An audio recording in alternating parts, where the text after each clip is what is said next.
dishwasher machine with dirty dishes.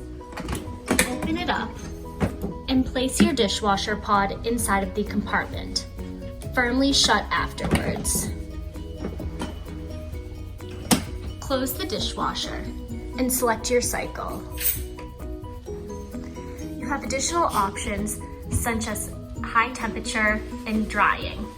Once you are ready, press and hold the start button, and within 10 seconds or so, your dishwasher will begin. If you need to stop for whatever reason, you can do so by clicking the cancel button here.